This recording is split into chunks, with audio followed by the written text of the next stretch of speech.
WWE की news और updates वाले ब्रांड न्यू एपिसोड में आप सब लोगों का वेलकम है। इस एपिसोड में हम बात करेंगे कि क्या Roman Reigns versus the rock का मैच एलिमिनेशन चैम्बर के अंदर भी नहीं होने वाला, रेसलमेनिया 40 के अंदर भी नहीं होने वाला, बल्कि वो सऊदी अरेबिया के अंदर होने वाला है। उसके बारे में भी बात करेंगे। साथ ही में हम बात करेंगे रोमन रेंज के रिएक्शन के बारे में कि निक एल्डस के इस डिसीजन के बाद उसका क्या रिएक्शन निकल के सामने आया है। ड्रू मैकिंटायर के बारे में भी बात करेंगे, गैबल स्टीफसन के बारे में भी बात करेंगे, मैट रिडल के बारे में भी बात करेंगे, स्मैकडाउन की रेटिंग्स भी कवर करेंगे और भी ऐसी चीजें हैं। तो वीडियो काफी इंटरेस्टिंग होने वाली है, एंड तक देखिए। अगर पसंद आए तो वीडियो को लाइक करें, शेयर करें और फर्स्ट टाइम विजिटर चैनल को जरूर से सब्सक्राइब करें। तो इंट्रो के बाद विदाउट वेस्टिंग ज्यादा time let's begin this video.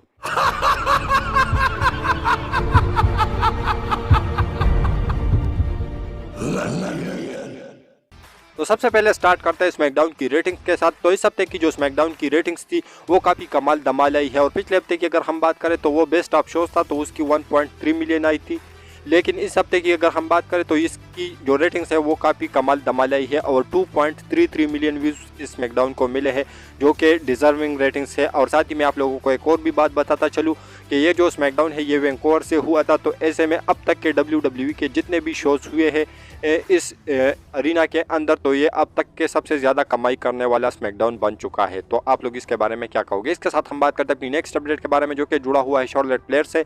तो शार्लेट फ्लेयर के बारे में तो अपडेट नहीं है, लेकिन आप लोगों को एक बात बताता चलूँ कि उन्होंने अपने सोशल मीडिया अकाउंट के ऊपर एक वीडियो पोस्ट की है, जिसमें मैंने आप लोगों को 1-2 दिन पहले एक अपडेट दी थी कि उसकी जो नी सर्जरी है वो हो चुकी है। वो इंजर्ड थी, तो ऐसे में उसकी नी सर्जरी हुई है और अब उन्होंने एक वीडियो डाली है जिसके अंदर उन्होंने क्रचेस के सहारे से वो चल रही है। तो ऐसे में होप करते हैं कि काफ़ी जल्द ही वो रिटर्न करे और रिकवर भी जल्दी से जल्द करे। तो उसको 8-9 महीने लगने वाले हैं। तो आप लोग इसके बारे में क्या कहोगे? इसके साथ हम बात करते हैं अपनी नेक्स्ट अपडेट के बारे में, जो कि जुड़ा हुआ है the tribal chief Roman Reigns के बारे में।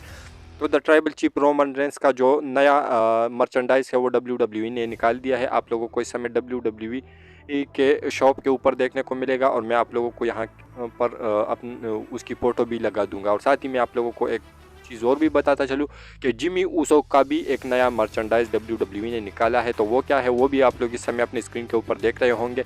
जिस तरीके से जे ऊसो का यीट वाला मर्चेंडाइज WWE ने निकाल दिया था, तो ऐसे में जिमी ऊसो का नो यीट वाला जो है वो निकाल दिया है, जिस पर नो यीट लिखा हुआ है। तो जो कि काफ़ी कमाल धमाल और ज़बरदस्त मर्चेंडाइज है। तो आप लोग इसके बारे में क्या कहोगे? इसके साथ हम बात करते हैं अपनी नेक्स्ट अपडेट के बारे में, जो कि जुड़ा हुआ है again the tribal chief Roman Reigns से। तो कल जिस तरीके से आप लोगों ने देखा कि रोमन रेंस ने काफ़ी बुरा अटैक किया था और साथ ही में ब्लड लाइन यानी सोलो सिक्वायर जिमी ऊसो भी थे, रेंडी ऑर्टन ने लेनाइट और एजे स्टाइल के ऊपर। तो उसके बाद निक एल्डस ने पेटल 4 में मैच ऑफिशियल किया, जिसको आप लोग इस समय अपनी स्क्रीन के ऊपर देख रहे होंगे। उसका जो पोस्टर है वो निकल के सामने आया है। WWE ने भी अपनी तरफ से इसको ऑफिशियल कर लिया है रॉयल रंबल के लिए। तो साथ ही मैं आप लोगों को एक और चीज़ बताता चलूँ कि इस मैच के जो है ऑफिशियल होने से पहले जिस तरीके से कल स्मैकडाउन के अंदर हुई सारी चीज़ें, तो ऑफ ईयर की एक वीडियो आई जहाँ पर रोमन रेंस जो है वो वाइज मैन से कह रहे हैं कि वाइज मैन इस सारी चीज़ों को पिक्स करो। तो इससे बहुत सारे फैंस ये स्पेकुलेट कर रहे हैं कि क्या इस मैच को पिक्स किया जाएगा या निक एल्डस के साथ कोई तिगड़म बिठाएंगे पॉल हेमन, और उसके बाद ही ये मैच रोमन रेंस जीतेंगे। और इस मैच को लेकर एक और चीज़ स्पेकुलेशन में आ रही है इस समय, और मैं आप लोगों को बताता चलूँ कि यहाँ पर ब्लड लाइन की एक और मेंबर की एंट्री हो सकती है। तो वो कौन हो सकता है? वो हो सकता है जिल्ला पाटू। तो क्यों ये मैं कह रहा हूँ? क्योंकि रॉयल रंबल से एक दिन पहले वहाँ का वो जिस कंपनी के अंदर काम कर रहे हैं तो उसका कोई रेसलिंग मैच होने वाला है। तो उसके बाद फैंस ये स्पेकुलेट कर रहे हैं कि वो आ सकते हैं रॉयल रंबल में रोमन रेंस, एले नाइट, साथ ही में एजे स्टाइल और रेंडी ऑर्टन के इस पेटल 4 वे मैच के अंदर और रोमन रेंस की हेल्प कर सकते हैं। तो आप लोग इसके बारे में क्या कहोगे? मुझे तो ये चीज़ मुश्किल इसलिए लग रही है क्योंकि निक एल्डस अब बीच में आ गए हैं और रोमन रेंस के सीधे पंगे निक एल्डस के साथ भी है। तो ऐसे में ये चीज़ें काफ़ी मुश्किल होने वाली है। लेकिन आप लोग इसके बारे में क्या कहोगे? इसके साथ हम बात करते हैं अपनी नेक्स्ट अपडेट के बारे में, जो कि जुड़ा हुआ है ड्रू मैकिंटायर के साथ। तो ड्रू मैकिंटायर के बारे में अपडेट निकल के सामने ये आई है कि जो ड्रू मैकिंटायर है उन्होंने अभी भी WWE के साथ कॉन्ट्रैक्ट साइन नहीं किया है, क्योंकि एक छोटा सा अपडेट था और निकल के सामने आया है। तो इसलिए मैंने आप लोगों को बता दिया। तो अब पता नहीं कि WWE की तरफ से कॉन्ट्रैक्ट ऑफर नहीं किया या ड्रू मैकिंटायर खुद से साइन नहीं कर रहे, लेकिन अभी तक ड्रू मैकिंटायर ने WWE के साथ कॉन्ट्रैक्ट साइन नहीं किया है। तो मुझे जहाँ तक लगता है तो आगे जाकर जो ड्रू मैकिंटायर है वो ज़रूर साइन करेंगे। तो आप लोग इसके बारे में क्या कहोगे? इसके साथ हम बात करते हैं अपनी नेक्स्ट अपडेट के बारे में, जो कि जुड़ा हुआ है मैट रिडल से। तो मैट रिडल के बारे में अपडेट निकल के सामने ये आई है कि उन्होंने जो MLW जो है उसको ज्वाइन किया है, और ऐसे में उन्होंने वहाँ पर अपना फर्स्ट जो मैच है वो भी रसल किया, और वो किसके अगेंस्ट? तो ब्लड लाइन के एक मेंबर के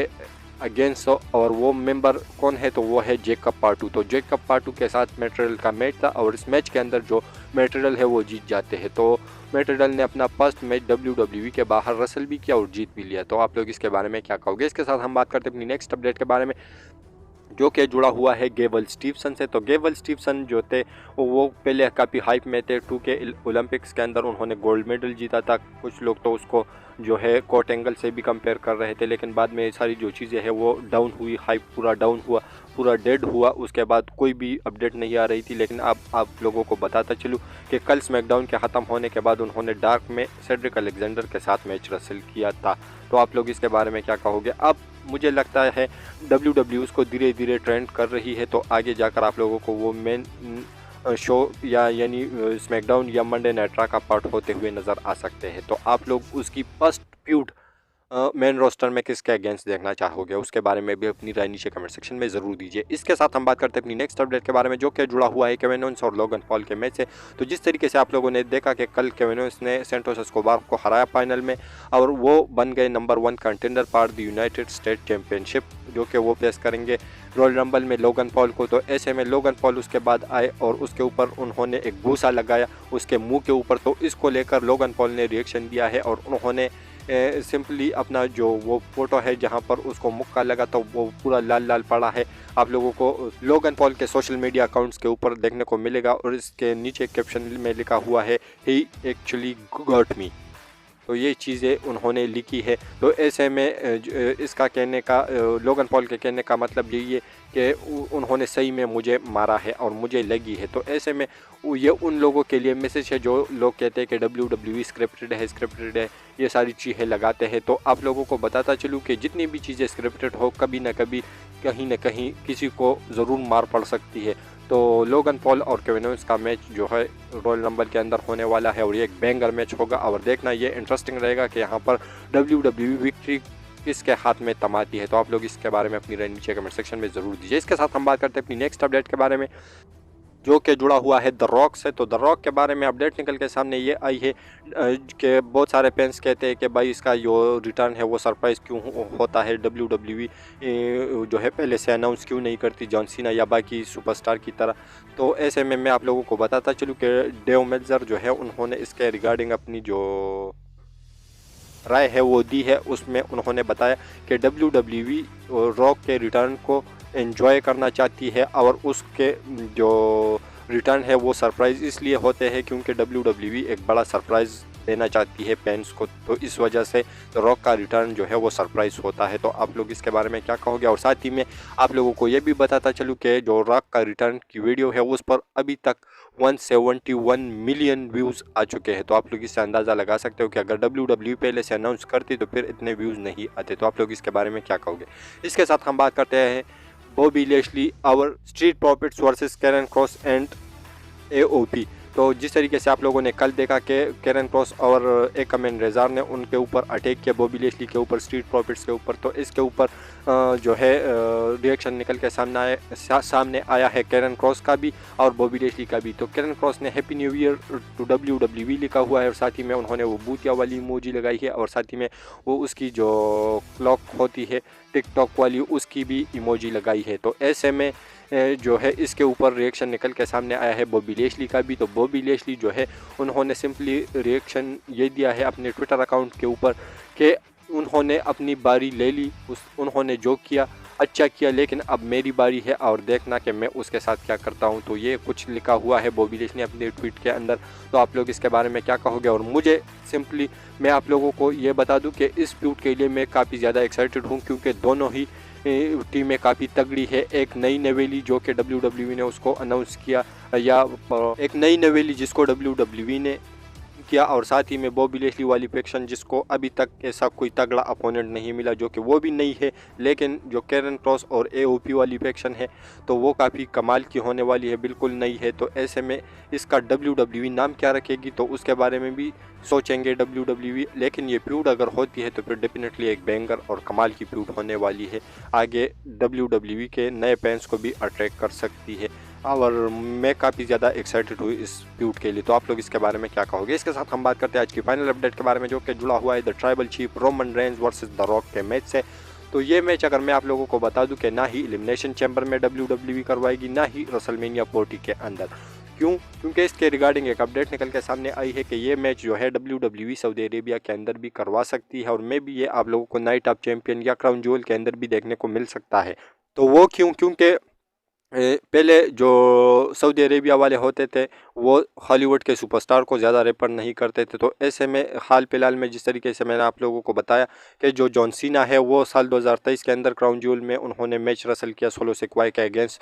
तो ऐसे में अगर वो जा सकते हैं तो फिर सऊदी अरेबिया वाले काफ़ी ज़्यादा मोटे पैसे देते हैं और वो भी चाहता है, सऊदी अरेबिया भी चाहता होगा कि वहाँ उनके यहाँ कोई मेजर मैच आए, कोई बड़े सुपरस्टार आए, क्योंकि उसका हमेशा का यही थीम रहता है कि उसके अंदर बड़े बड़े सुपरस्टार होते हैं। तो ऐसे में ये जो मैच है ये बड़ा मैच भी है और रॉक और रोमन बड़े सुपरस्टार भी है। तो ऐसे में जो रॉक है उसको काफ़ी मोटे पैसे मिल सकते हैं इस मैच के लिए। तो ऐसे में WWE पैसों के मामले में कभी भी पीछे नहीं हटती और रॉक को वो ज़रूर जो है इस मैच के लिए मना लेगी और ये मैच डेफिनेटली अगर एलिमिनेशन चैम्बर और रेसलमेनिया में नहीं होता तो फिर आप लोगों को सऊदी अरेबिया के अंदर देखने को मिलेगा। तो आप लोग इसके बारे में क्या कहोगे? क्या आप लोगों को एलिमिनेशन चैम्बर में ये मैच देखना है या आप लोगों को रेसलमेनिया 40 में ये मैच देखना है या आप लोगों को सऊदी अरेबिया के अंदर ये मैच देखना है? उसके बारे में अपनी राय नीचे कमेंट सेक्शन में ज़रूर दीजिए। और हमारी जो आज की वीडियो थी वो यहीं तक की थी। अगर पसंद आए तो वीडियो को लाइक करें, शेयर करें और फर्स्ट टाइम विजिटर चैनल को ज़रूर से सब्सक्राइब करें, क्योंकि आप लोगों को हमेशा ऐसी इंटरेस्टिंग और लेटेस्ट वीडियो देखने को मिलती रहती है। तो मिलता हूँ आपसे बहुत ही ज़्यादा जल्दी किसी और इंटरेस्टिंग वीडियो के साथ। तो until that time stay healthy and keep watching Russell Catcher.